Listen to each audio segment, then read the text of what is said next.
Hello दोस्तों, नमस्कार। मेरा नाम है रोहित कुमार। आपका स्वागत है हमारे यूट्यूब चैनल पे। ग्रुप डी के लिए प्रीवियस ईयर के क्वेश्चन पेपर का सॉल्यूशन लेकर आए हैं।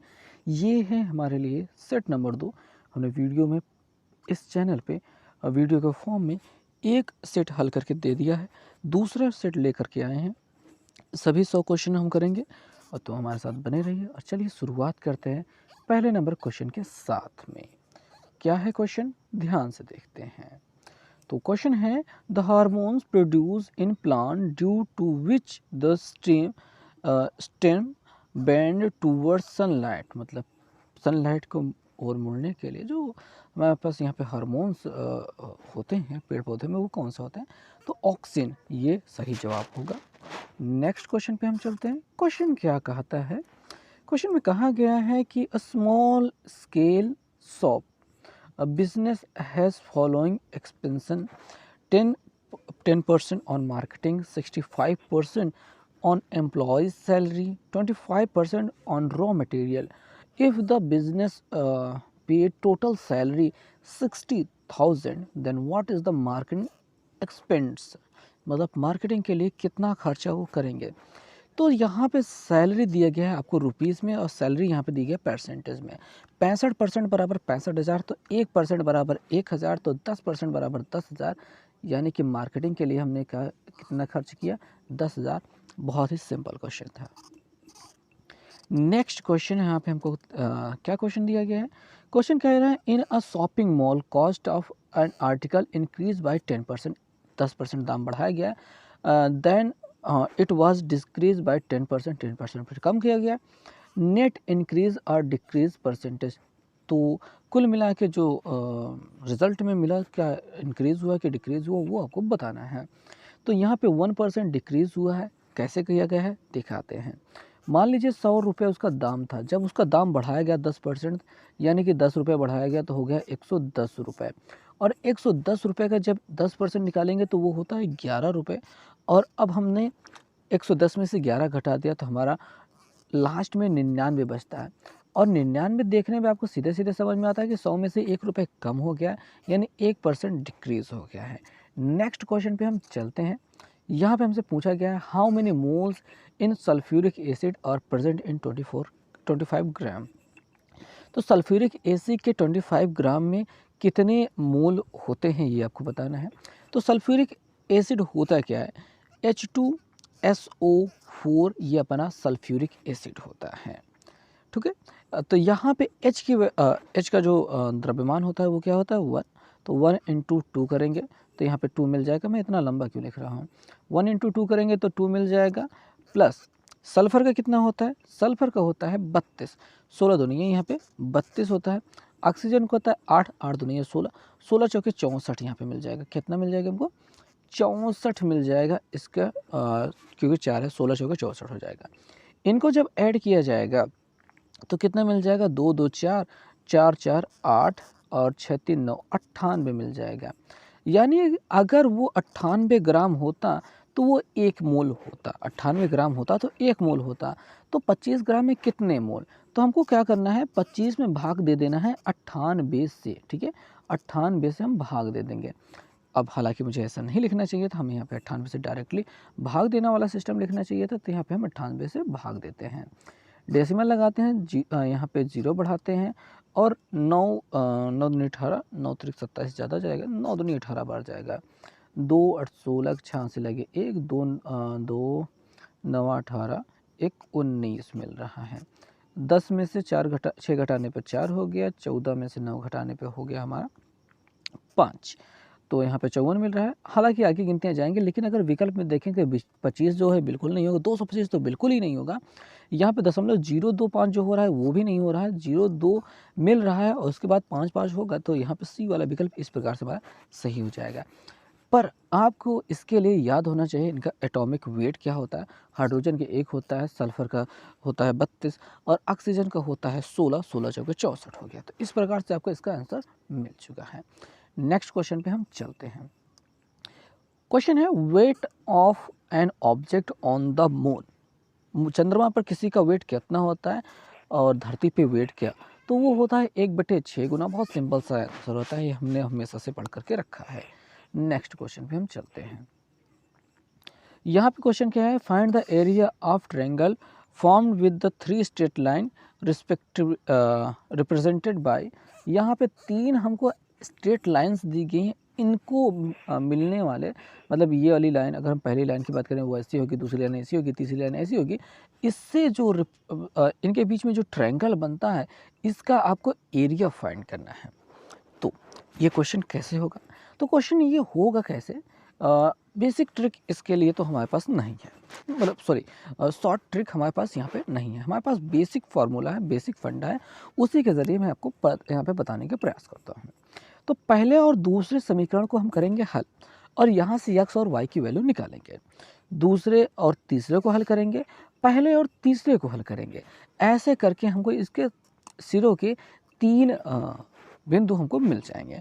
उसके बाद त्रिभुज के क्षेत्रफल का सूत्र जो कि होता है डेल्टा बराबर 1/2 x1 y2 माइनस y3, ठीक है, y2 माइनस y3, ऐसा करके जो लंबस होता है वो वाला फार्मूला हमको यहाँ पे यूज़ करना है, और इसके ज़रिए हम निकालेंगे इसका एरिया। तो चलिए शुरुआत करते हैं, समझते हैं कि क्या हम यहाँ पे क्वेश्चन को कैसे सॉल्व कर पाएंगे। थोड़ा सा जूम कर लेते हैं ताकि हम चीज़ों को क्लियर लिख पाएँ। यहाँ से मैं निकाल लेता हूँ x बराबर, यहाँ से मैं निकाल लेता हूँ x बराबर माइनस वाई, जो कि आगे हमें पुट करना है दूसरे समीकरण में। दूसरे समीकरण में जहाँ पे हम यहाँ पे x की जगह पे माइनस वाई जैसे ही रखेंगे तो y इधर आने के बाद माइनस में मतलब अपन जुड़ जाएगा, -3 ये y होगा, ये इधर आके -8y हो जाएगा, और -8y बराबर फिर 0 मिल रहा होगा, यानी y बराबर टोटली हमको क्या मिल जाएगा, 0 मिल जाएगा। y बराबर जब 0 मिल गया तो x बराबर भी यहाँ पे 0 रहेगा, वो क्यों रुका रहेगा भाई, ठीक है, वो भी x बराबर 0 हो जाएगा। तो इस प्रकार से हमें, अगर हम पहले बिंदु की बात करें तो हमें 0,0 मिल जाता है, तो इसको हमने लिख लिया। दूसरी बात करेंगे, पहले ही समीकरण को हम तीसरे वाले के साथ कर लेते हैं क्योंकि हमको वहाँ पे आसान लग रहा है।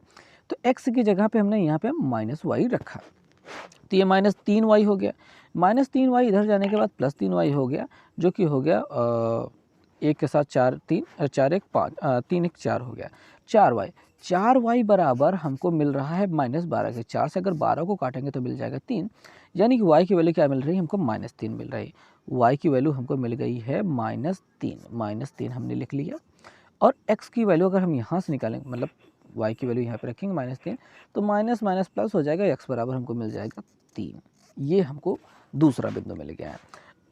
अब हमें करना क्या है, दूसरे और तीसरे समीकरण को हल करना है। वो कैसे करेंगे, वो भी आसान दिखाई दे रहा है। यहाँ पे 3x हमको दिखाई दे रहा है ना, 3x यहाँ पे दिखाई दे रहा है, 3x यहाँ पे हम 5y रख सकते हैं। 5y इधर आने के बाद -5y हो जाएगा, जो कि y में से घट करके -4y हो जाएगा। क्या हो जाएगा, -4y, माइनस से माइनस कैंसिल हो जाएगा, 4 से काटेंगे 3 मिल जाएगा, यानी y बराबर यहाँ पे हमको 3 मिल रहा है। ओके, 3 मिल रहा है। x की वैल्यू निकाल लेते हैं। x की वैल्यू क्या निकलेगी, x की वैल्यू निकालने के लिए हम y की वैल्यू को यहाँ पे रख देते हैं। यहाँ पे हमने दूसरे समीकरण में y की वैल्यू 5 गुणित 3 रख दिया था, 3 से 3 कैंसिल हो गया, x बराबर हमको क्या मिल गया, वो 5 मिल गया। तो इस प्रकार से हमने तीनों बिंदुओं को निकाल लिया है। आगे बात करेंगे त्रिभुज के क्षेत्रफल की। तो क्षेत्रफल के लिए फॉर्मूला क्या होता है, 1/2 लगता है, 1/2 लगता है, ब्रैकेट लगता है बड़ा वाला, x1 चूँकि 0 है, ठीक है, तो y2 माइनस y3 लिखने का कोई फ़ायदा नहीं है, वो जगह ही घेरा कर 0 लगाते हैं, प्लस x2 पे आते हैं। x2 3 है, वो हमने लिख लिया, गुणते y3 माइनस y1 होता है, y3 3 है और y1 0 है, 3 में से 0 घटाने पर 3, यानी कि 3 ही लिख लिया, प्लस x3 यानी कि 5 हमने लिख लिया है, गुणते x1 माइनस x2 होगा, x2 जो कि -3 दिखाई दे रहा है वो +3 हो जाएगा, यानी कि हमको एक्चुअली में 3 मिल जाएगा, प्लस में 3। तो यहाँ पे 3 तरीक का 9 हो रहा है, यहाँ पे 5 तिया 15 होता है, 15 9 24 होता है, और 24 में गुणा करेंगे जब 1/2 से काटने पर कितना मिल जाएगा हमको, 12। तो 12 यूनिट जो हो जाएगी, 12 यूनिट वही हो जाएगा हमारा क्षेत्रफल। तो आप देख सकते हैं कि यहाँ पे 12 यूनिट आपका जो क्षेत्रफल है वो मिल चुका है। नेक्स्ट क्वेश्चन पे हम चलेंगे। क्वेश्चन क्या है, फाइंड द रेशियो। क्या है क्वेश्चन भाई, find the ratio in which line 2x plus 3y is equal to 17 divide the line segment joining by the points.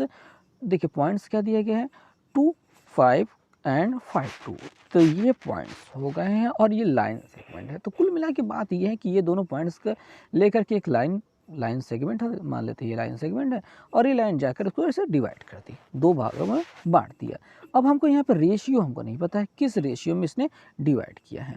तो चलिए हम थोड़ा सा आपको नॉलेज के लिए बता देते हैं कि जैसे अगर यहाँ पे पहला वाला पॉइंट हुआ, दूसरा वाला पॉइंट हुआ, यहाँ पे ऐसे काट दिया, तो यहाँ पे हो गया K/1 हम यहाँ पे मान लेते हैं। K/1 मानने के बाद हमको इस बीच वाले पॉइंट का कोऑर्डिनेट्स यहाँ पे निकालना होगा, निर्देशांक हमको निकालना होगा, जो कि x और y ये फॉर्म में मिलेगा। और वही x और y का वैल्यू यहाँ पे रख देने पर, रेखा में रख देने पर, लाइन में रख देने पर हमें k की वैल्यू मिल जाएगी, जो कि हमारा अनुपात होगा। तो चलिए पहले x की और y की वैल्यू निकालते हैं।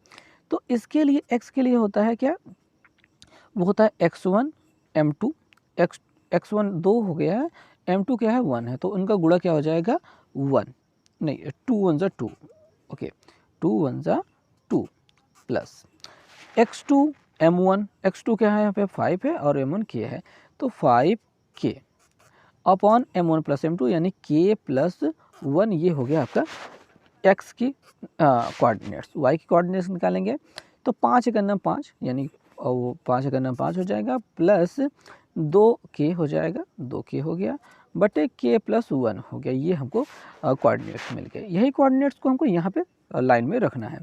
तो 3x, जब हम 3 में x की वैल्यू ये वाली रखेंगे तो 3 से इसमें गुणा हो जाएगा, तो 3 दूनी है 6 प्लस 5 3 यहाँ पे 15k मिल जाएगा, इतना मिल चुका है, अपॉन k प्लस 1 ही रहेगा, ठीक है, प्लस 2y जब रखेंगे 2 से यहाँ पे मल्टीप्लाई हो रहा है, तो 5 दूनी है 10 हो जाएगा, प्लस 2 दूनी है यहाँ पे 4k हो रहा है, बटे k प्लस 1 हो रहा है, बराबर हो रहा है 17 के, ठीक है, इतना कुछ समझ में आया।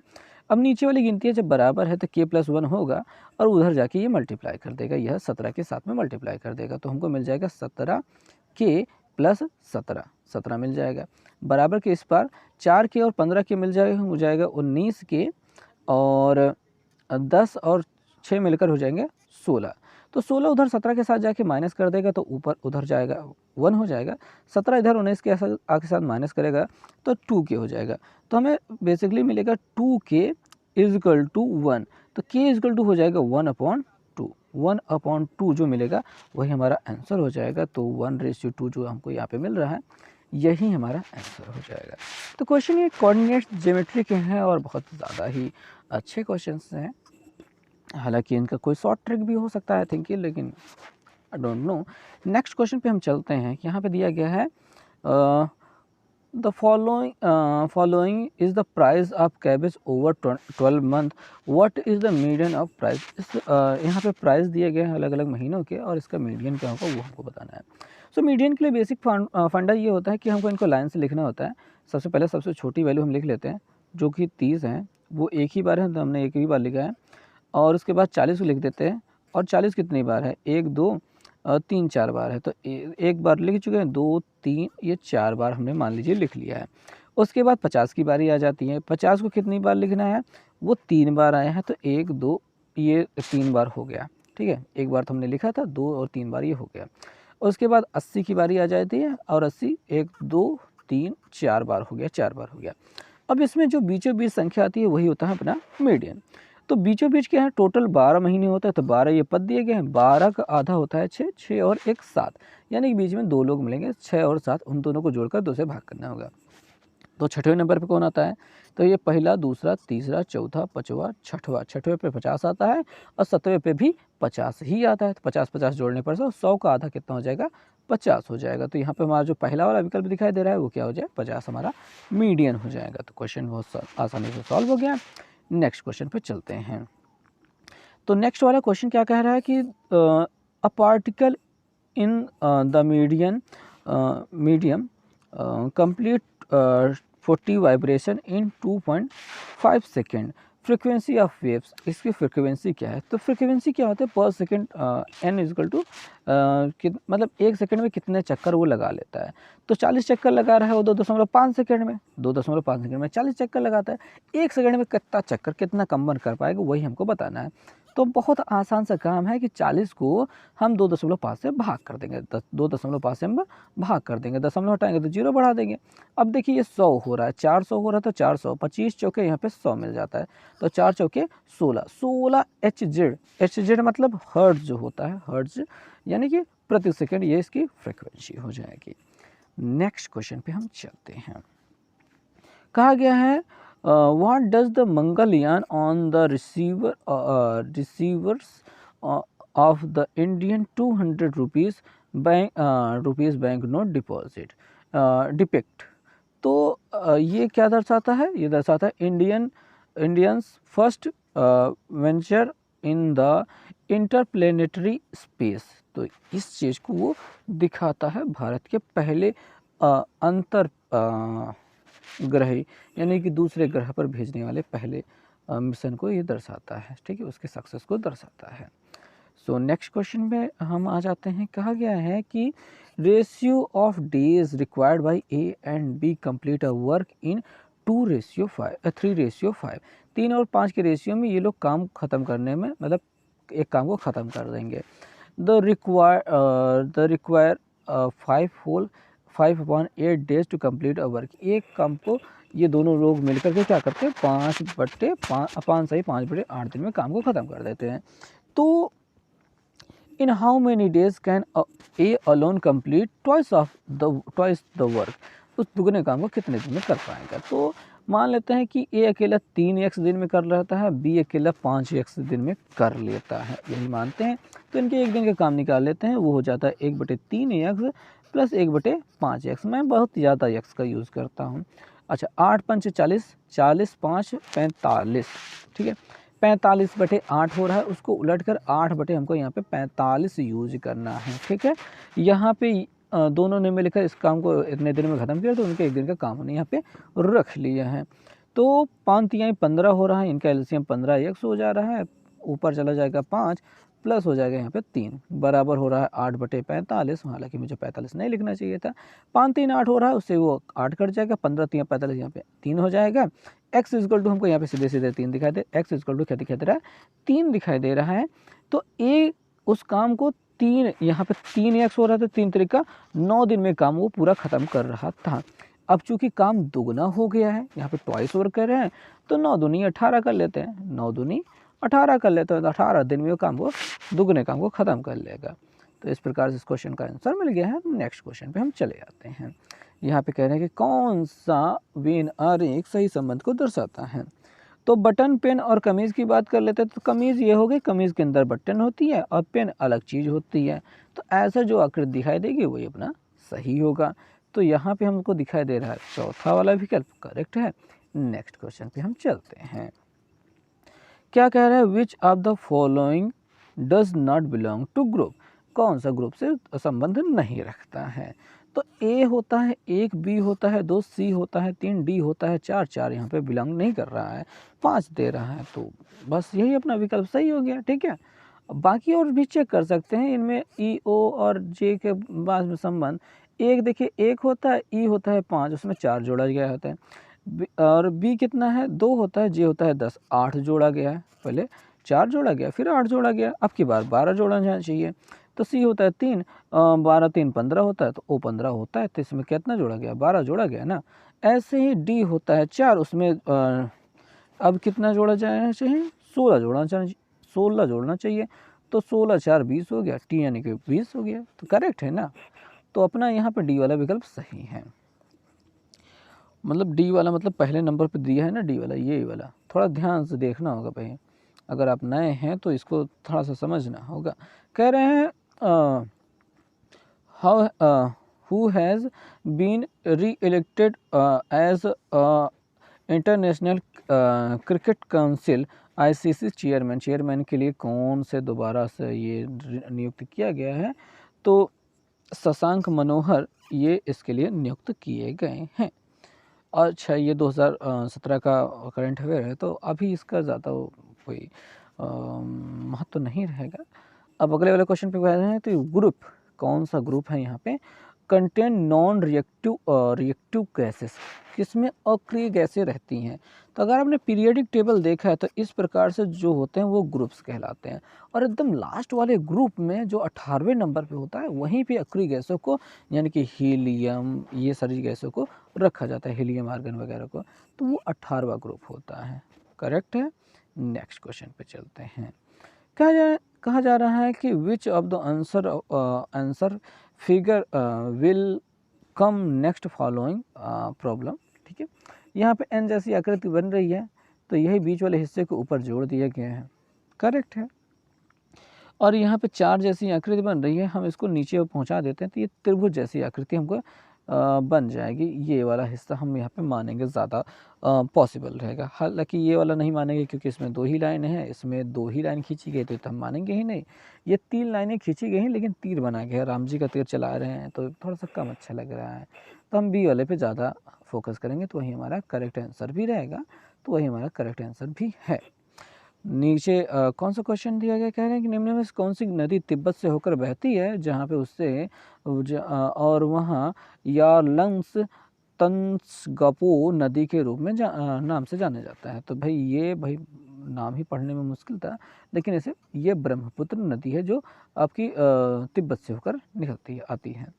आगे निम्न में से किस राजा ने कोणार्क के सूर्य मंदिर का निर्माण करवाया था। तो नरसिम्हदेव प्रथम ने नरसिम्हदेव यहाँ पे लिखा है नरसिम्हदेव प्रथम ने कोणार्क के सूर्य मंदिर का निर्माण करवाया था। काश मैं भी ये करवा पाता। नेक्स्ट क्वेश्चन पे हम चलेंगे। कह रहे हैं फाइंड द, क्या कह रहे हैं कि फाइंड द डिफरेंस बिटवीन, ये दोनों नंबर्स के बीच के डिफरेंस निकालना है। तो आगे वाली गिनती बड़ी है, देखिए यहाँ पे 0 बढ़ा लेंगे तो 10 में से 2 गया हमको मिल जाएगा 8, और यहाँ पे बचेगा 1, 1 में से 0 गया 1, और आगे एक ही 0 लग जाएगा, डेसिमल लग जाएगा। ऐसी कोई आकृति दिखाई दे रही है, दूसरा वाला विकल्प हमको दिखाई दे रहा है, आकृति में कह गया, ठीक है, ऐसा कोई नंबर दिखाई दे रहा है तो ये दूसरा वाला विकल्प है, तो सही हो गया।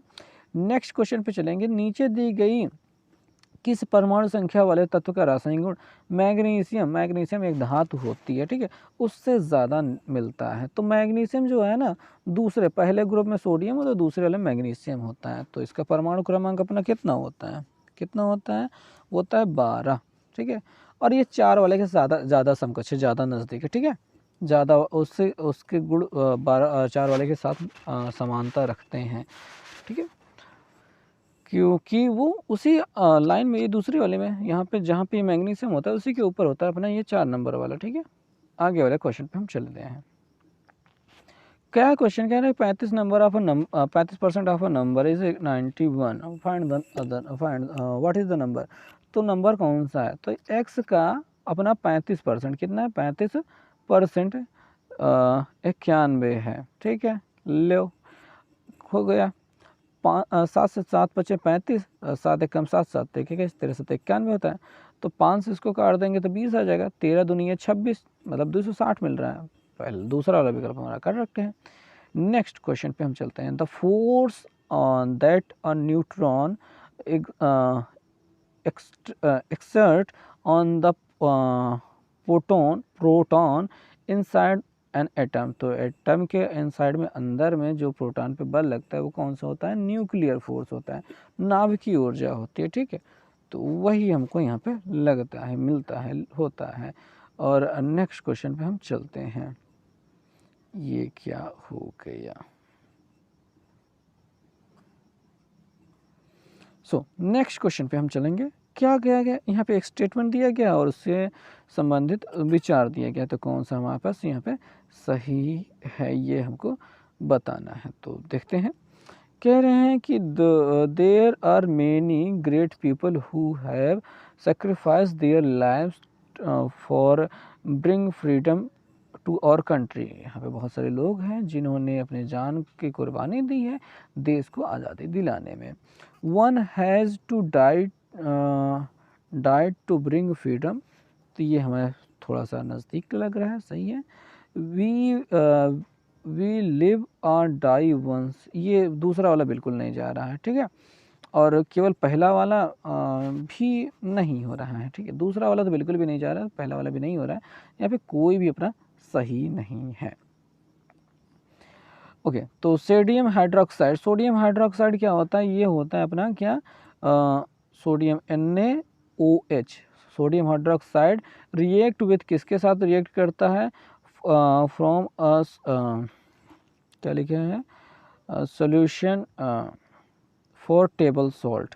टेबल सॉल्ट मतलब नमक, NaCl के लिए वो किसके साथ रिएक्शन करता है, तो ये रिएक्शन होता है हाइड्रोक्लोरिक एसिड के साथ में, HCl के साथ में। देखिए NaOH एक क्षार होता है, NaOH एक क्षार होता है, इसके साथ एसिड HCl जब रिएक्ट करता है तो बनता है NaCl यानी खाने वाला नमक, और बनता है अपना H2O पानी, ठीक है, H2O बनता है। तो ये न्यूट्रलाइजेशन हो रहा है, तो यहाँ पे हाइड्रोक्लोरिक एसिड अपना करेक्ट आंसर होगा। ये वैसे ये तो फेमस चीज़ है यार, केमिस्ट्री जिन्होंने थोड़ी सी भी पढ़ी है उसको पता है कि ये बहुत ज़्यादा फेमस चीज़ है।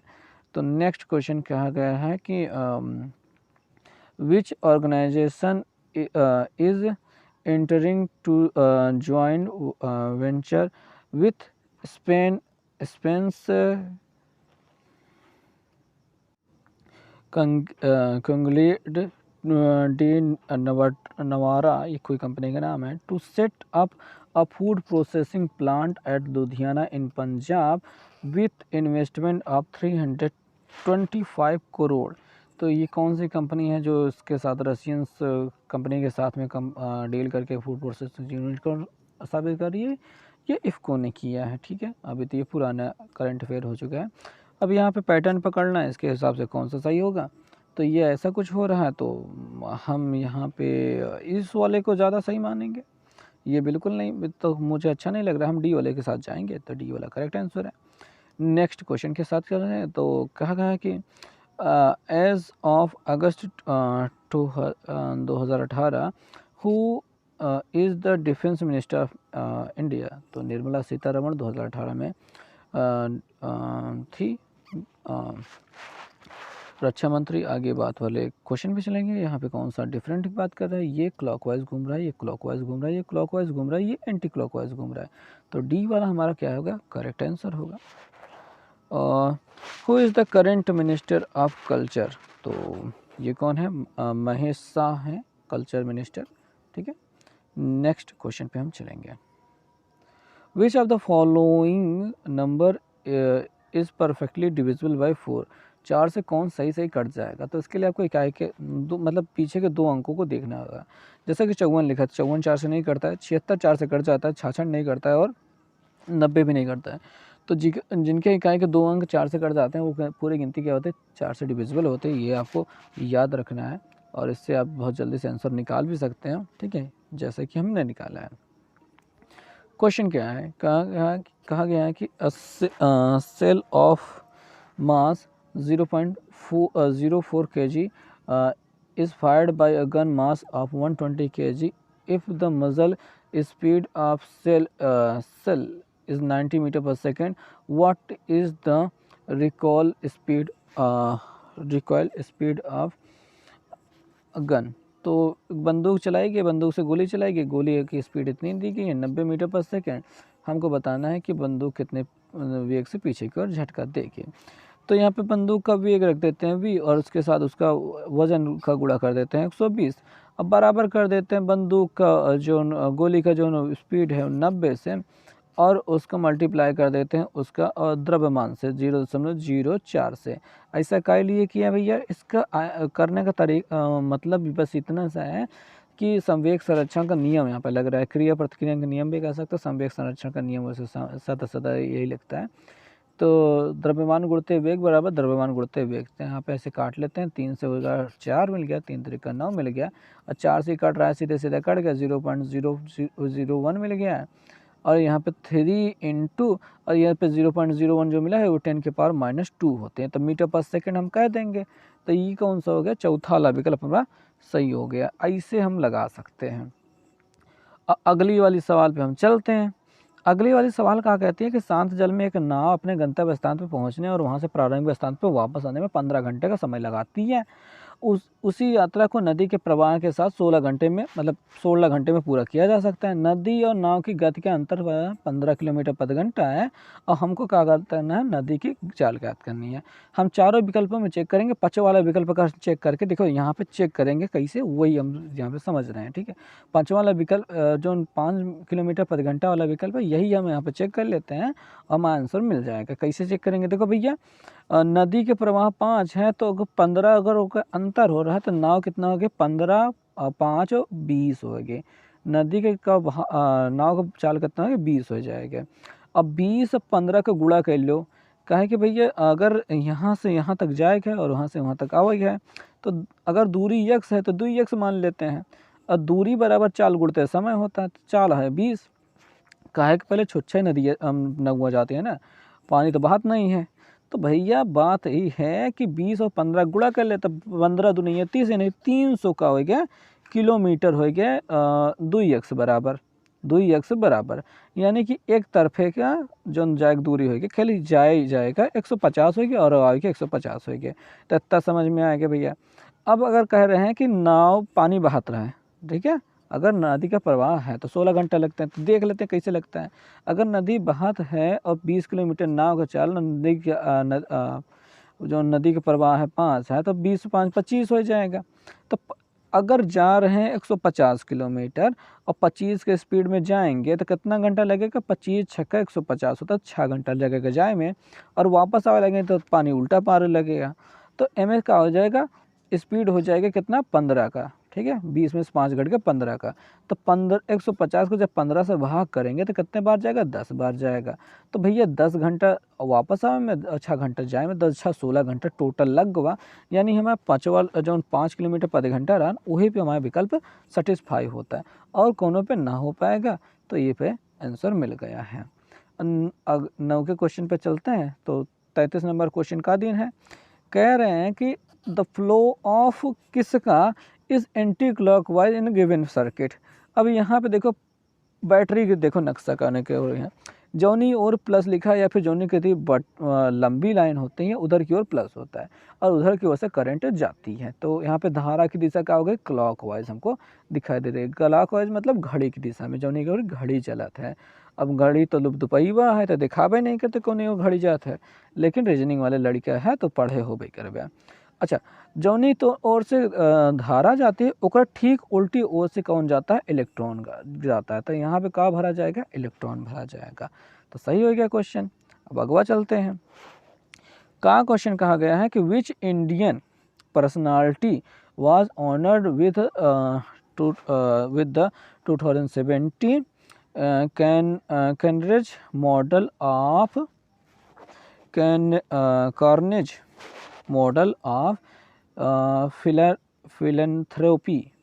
तो अजीम प्रेमजी को ये अवार्ड दिया गया, हालांकि ये बहुत पुरान है और हमको अंग्रेजी पढ़ना भी नहीं आ रहा है, तो एक छोड़ के हम आगे चलते हैं। ये वाले क्वेश्चन में हम थोड़ी ध्यान से पढ़ेंगे और हमको बहुत मजा आएगा एक करे में। तो भैया कह रहे हैं कि अलग अलग समय पर 2 पाइपें किसी टंकी को भरने में 5 घंटा 8 घंटे का समय लेती हैं, जब एक अन्य तीसरी पाइप जो 2.3 घंटा पूरा खाली कर देती है। तो पूरी तरह खाली टंकी को तीनों एक साथ भरने के लिए खोल दिया जाए तो भरने में कितना समय लगेगा, ये बताना है। तो बहुत सिंपल सा काम है कि 1/5 कर लेंगे, ये भर रहा है, प्लस 1/8 कर लेंगे, ये भर रहा है, और जो खाली कर रहा है उसका माइनस में लिख करके 1/3.2 के लिए 3.2 क्या कर लिए, यहाँ से दशमलव हटा दिया, ऊपर 10 बना लिया और काट के तहीं छोट के लिए भैया इमें हो गया 2 और इमें होएगा 8 दूनी 16 दूनी 32 हो, तो 16 मिल गया। नहीं 5 ऊपर वाला मिला चाहता नहीं, क्या मिल गया, देखो भैया ऊपर वाला मिल गया 2 से काटने पे 5 और नीचे वाला हो गया 16। अब यही कर लेना है सॉल्व। तो 16 पंजे होता है 80, एलसीएम कितना आया 80। तो 5 और 16 गुणा ऊपर आ जाएगा 16, ठीक है, प्लस 8 दहम 80 तो ऊपर आ जाएगा 10, ठीक है, माइनस 16 पंजे 80 तो ऊपर 5 से गुणा 5 बचे 25 हो जाएगा। अब देखो 16 10 26 होता है, 26 में 25 घटाए कितना हो गया 1, तो 1/80 मिल रहा है यहाँ पे टोटल, तो 80 घंटा का समय लगेगा हमको टंकी भरने में। अब 80 घंटा को हमको क्या करना है, थोड़ा सा मिनट नहीं मतलब दिन में बदल लेना है। तो 80 घंटे को हमको दिन में बदलना है, तो हमने 80 लिख लिया और 24 से भाग कर दिया। तो एक दिन में 24 घंटा होते हैं, तो कई बार जाएगा, 3 बार जाएगा। तो 3 चौके 12 2 यहाँ से लगे, 3 दूनी 6 7 और 72 हो ही रहा है। अब घटाएंगे तो कितना मिल जाएगा, 8 बच जाएगा शेष पर। तो 3 दिन लगवा और 8 घंटा, चौथा वाला विकल्प हमारा सही हो गया है। अब अगले वाले क्वेश्चन पे हम चलते हैं। कहा जा रहा है कि भाई किस भारतीय को पहली बार मिस ट्रांसक्वीन इंडिया 2017 का ताज पहनाया गया और निताशा विश्वास को पहनाया गया था, लेकिन ये बहुत हो गया है पुरान, अब के वाले हमको पता ही नहीं है। तो आगे वाले क्वेश्चन पे हम चलते हैं। अब यहाँ पे क्वेश्चन दिन है, क्या दिया है, क्वेश्चन दिन है और बतावा एक है कि कितना क्वेश्चन सेटिस्फाई, मतलब ज़रूरी है कि क्वेश्चन का आंसर मिल जाए। तो find the value of theta, theta की वैल्यू निकाले खातिर कौन सा, हमको तो पहले वाला पूरा है, ये सब निकाल लेंगे। अगर हमको 30 दिया, 30 का दुगना यहाँ पे 60 होता था, हमको पता है, तो हम निकाल लेते हैं। दूसर के वाले की हमको कोनो ज़रूरत नहीं है, हमको केवल पहले वाले से काम हो जा रहा है। तो जो हमने पहला वाला केवल बता रहा है वो वाला विकल्प लगाए, तो भैया यही वाला हमारा आंसर सही है। नेक्स्ट वाला क्वेश्चन पे हम चलते हैं। यहाँ पे क्या कहा गया भैया, टीवी कैमरा ट्रेन, और जहाँ पे तीनों अलगाए अलगाए होंगे ना, वह हमारा आंसर होगा। तो देख लो भैया चौथा वाला विकल्प हमारा सही है। तो क्वेश्चन कहाँ है आगे वाला, कह रहे हैं based on arithmetical reasoning find the number of different from the option in the given number. अब हमें कौन सा अलग है, तो भैया पहले वाले सम दिखा देते, बाकी सब विषम दिखा दे रहे, इसलिए वो अलग है। अब यहाँ पे देखने में तो बहुत डर लगता है, मतलब कि सम और विषम का डिफरेंस दे दिए हैं, इतना बड़ा क्वेश्चन, तो ऐसा भी हो सकता है, पॉसिबल भी है। तो नेक्स्ट क्वेश्चन पे हम चलते हैं। फाइंड द नेक्स्ट टर्म, अगला टर्म निकालना है। तो 2 और 9 के बाद कितना आएगा, तो 23 आ जाएगा। कैसे आ जा रहा है, पहले जोड़ रहे हैं 7, ठीक है, फिर जोड़ रहे हैं कितना, यहाँ पे 16 में से 9 घटाए तो बचेगा कितना, 7 है, तो जोड़ रहे हैं, फिर 7 जोड़ देंगे, 16 7 23 होता है, तो 23 23 दूसरे विकल्प में दिखाता है। अब देख लेते हैं आर यू वगैरह का एक एक मामला हो रहा है, थोड़ा सा मिटा देते हैं। तो आर है 18 और यू है कितना 21 और एक्स है कितना 24। और देखो भाई 18 3 21, 21 3 24, 24 3 होता है 27, और 27 का मतलब 26 से एक आगे, यानी कि ए पे पहुंच गए हो, यानी दूसरा तीसरा वाला विकल्प हमारा सही हो रहा है। नेक्स्ट क्वेश्चन पे चलेंगे। 24 नंबर क्वेश्चन तो हम कर चुके हैं। अब नेक्स्ट वाला क्वेश्चन कौन सा है भैया, ये है क्वेश्चन नंबर 41। कह रहे हैं inlet pipe A can fill a कनस्तर इन 32 आवर्स। अब भैया 32 घंटा में एक ही कनस्तर भर सकता है A, where outlet B can drain filled कनस्तर इन 40 आवर्स। तो बी जो निकालने वाला है 40 घंटे में वो उसको खाली कर सकता है। The two pipes are opened together when the canister is empty. कनस्तर खाली रहा तो दोनों पाइप को खोल देंगे। But the outlet pipe is closed when the canister is third quarter full. जब 3/4 भर गया था तो बाहर निकलने वाला बंद कर दिया। तो how many hours will take to fill a canister? कितना घंटा लगेगा पूरा कनस्तर भरने में, ठीक है भैया। तो यहाँ पे करते हैं काम। तो क्वेश्चन का हल शुरू करते हैं। भाई बात ये रहेगी कि अगर ए 32 घंटे में भर सकता है तो उसके 1 घंटे का काम 1/32 हमने कर लिया, और बी उसे 40 घंटे में खाली कर सकता है, तो इसको हम साथ माइनस रखेंगे, बट 1/40 हम यहाँ पे रखेंगे। दोनों के एक साथ मिलकर काम मतलब कितना समय में करते हैं वो कर लेते हैं। तो 32 और 40 का जो एलसीएम होगा वो होता है अपना कितना 160। तो 32 पंजे 160 होता है, तो ऊपर मिल गया 5, और 40 चौका 160 होता है, तो ऊपर मिल गया 4, और फिर घटाने मतलब हो गया 160। 160 मतलब 1/160 मतलब 160 घंटा में क्या हो जाएगा, पूरा कनस्तर भर जाएगा, और दोनों लोग साथ साथ काम करते हैं। लेकिन भाई ये कनस्तर क्या है, थर्ड क्वार्टर का रहे हैं, 3/4 जब भर जाता है तब जो निकाले वाला आउटलेट पाइप है वो बंद कर दिया जाता है। तो 160 का हम निकाल लेते हैं 3/4। ई के लिए निकाल लेते हैं कि मतलब टोटल तो भरने में 3/4 घंटा लगता है, लेकिन मतलब 160 घंटा लगता है, लेकिन अगर हम 3/4 कर लेते हैं, भाग कर लेते हैं, तो हमको पता चल जाएगा कि कितने देर तक काम हुआ है। तो 4 चौके 16 हो गया और 4 तिहाई 12, 120 घंटा का इधर काम हो गया। लेकिन अभी कनस्तर बचा हुआ है, कितना बचा है? 1/4 भाग बचा हुआ है, उसको कौन भर रहा है? ए भर रहा है। तो देखो ए क्या है, 32 घंटे में पूरा कनस्तर भरता है। ए 32 घंटे में पूरा कनस्तर भरता है, लेकिन 1/4 भाग जब भरना है तो उसको कुछ कम समय लगेगा। तो 32 से यहाँ पे 32 को 4 से भाग कर देते हैं, 4 8 32, तो 8 घंटा लगेगा जब चौथाई भाग भरना है। तो 120 घंटा पहले लग चुका है, अब 8 घंटा लग चुका है, तो 120 और 8 मिलकर के 128, यानी पहला वाला विकल्प हमारा करेक्ट हो गया। नेक्स्ट वाले क्वेश्चन पे चलते हैं। तो यहाँ पे क्वेश्चन में बहुत ज़्यादा कोण वगैरह दिए गए हैं, तो ध्यान से देखते हैं कि यहाँ पे समांतर दिया कि ये वाली लाइन इसके समांतर है, बहुत अच्छी बात है, एकांतर कोण बराबर हो करेंगे। तो यहाँ पे क्या कर लेते हैं कि साथ ही दिया गया है पी क्यू टी, ये बाहर वाला कोण कितना दिया गया है? वो एक्स दिया गया है, परफेक्ट काम है। और आर क्यू टी मतलब कि यहाँ पे अंदर वाला कोण दिया गया है जो x-50 है, x-50 है, तो परफेक्ट काम है। तो इन दोनों का योगफल 180 के बराबर होता है, तो x + x-50 बराबर हो गया अपना 180 के, परफेक्टली काम। तो 2x बराबर हो जाएगा 50, उधर जाकर जुड़ जाएगा, तो हो जाएगा 8 2 10, मतलब कि हो जाएगा 20, 20 3 23, यानी कि 320 अंश का कोण मिल रहा है। 2 से काट लेंगे 1 और 5, 115। एक्स का मान कितना हो जाएगा? 115 हो जाएगा। हमसे कौन सा कोण पूछ रहा है? हमसे आर बराबर दिया गया है कितना?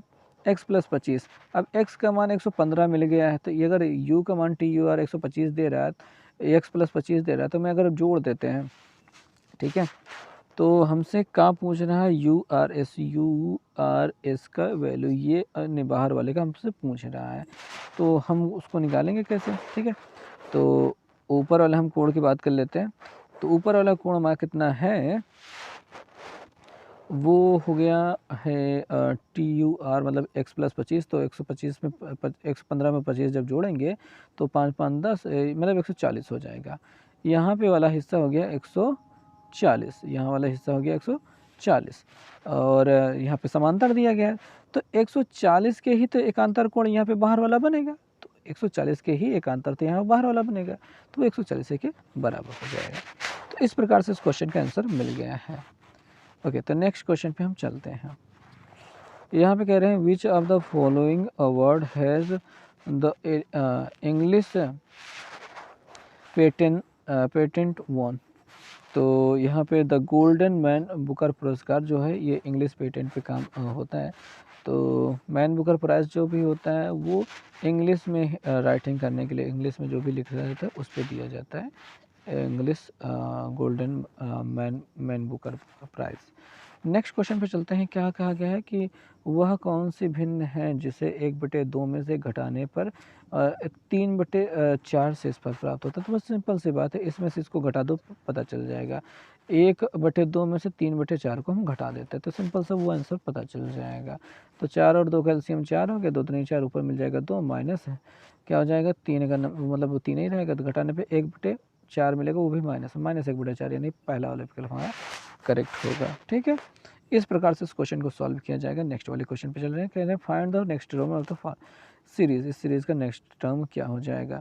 तो 4 2 6 हो रहा है, 6 में से 1 गया 5, 5 2 7 हो रहा है, 7 में से 1 गया 6 होना चाहिए, आई थिंक। ठीक है, पहले 2 जोड़ रहा है, फिर 1 घटा रहा है, 2 जोड़ रहा है, 1 घटा रहा है, तो यहाँ पे 6 हमको मिल गया है। नेक्स्ट क्वेश्चन पे हम चलेंगे। अच्छा, बीच में यहाँ पे जो अक्षरों का खेला है वो कोई काम का नहीं, बस ऐसे ही चलता रहता है, उसके लिए अलग सीरीज होती है, वो तो देखेंगे, मतलब देखने के लिए होता है। तो सुनील और मनोहर कैरम खेल रहे हैं, तो खेले दो भैया।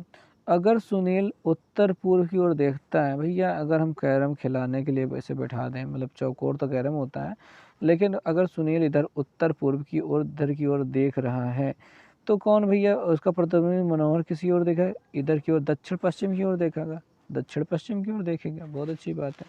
नेक्स्ट क्वेश्चन की ओर चलेंगे। Angle between displacement of and force applied when no work is does. तो भैया डिस्प्लेसमेंट और फोर्स अप्लाई के बीच में अगर 90 अंश का कोण हो तो हम कहेंगे कि कोई भी काम हम नहीं कर रहे हैं, तो 90 डिग्री का होना चाहिए। भाई कोई बस इधर की ओर जा रही है, हम ऊपर की ओर बल लगा रहे हैं, तो कोई काम तो नहीं कर रहे हो ना, उसमें कोई मतलब उसके बस मूड पे सवार हो, कुछ नहीं कर रहे हो, तो ये बात होती है। और अधिकतम काम कब होता है, ठीक है, जब आप उसी दिशा में काम कर रहे हो जिधर की वस्तु बल लगा रहे हो जिधर की ओर वस्तु जा रही है। और ऋणात्मक में काम होता है वस्तु अगर इधर की ओर जा रही है, आप बल इधर की ओर लगा रहे हो, तो आपने माइनस में वर्क किया, मतलब काम माइनस में। नेक्स्ट क्वेश्चन कह रहे हैं given the pie chart show the information are about non performing access NPA process by the various bank of India till December 20। तो यहाँ पे हमको क्या बहुत कुछ दिया गया है, क्या बकवास, मैंने उसको पढ़ा। If the total NPA under all banks worth 300 lakhs crore, the NPA worth how much in lakhs crore does bank D. Content D के पास कितना है, तो भैया यहीं पे 300 का, जो हमारे पास 300 है उसका 5% निकाल लो, हमको यही तो लग रहा है। तो 5 3 15, 15 लाख करोड़ हो गया। क्या मजाक भरा क्वेश्चन था। 50वें नंबर क्वेश्चन पे चलते हैं और क्या है क्वेश्चन, देखते हैं कि P equal to 18, P ratio 18, double ratio 5 अनुपात 3 है, तो वैल्यू ऑफ P। सिंपल सा मैथमेटिक्स का क्वेश्चन है। तो भैया यहाँ पे सिंपल क्वेश्चन क्या होता है, P बटे 18 इसे कर लेते हैं बराबर 5 बटे 3 कर लेते हैं। 3 छंग 18 होता है, 6 पंचे 30 हो रहा है। बी वाला विकल्प सही है।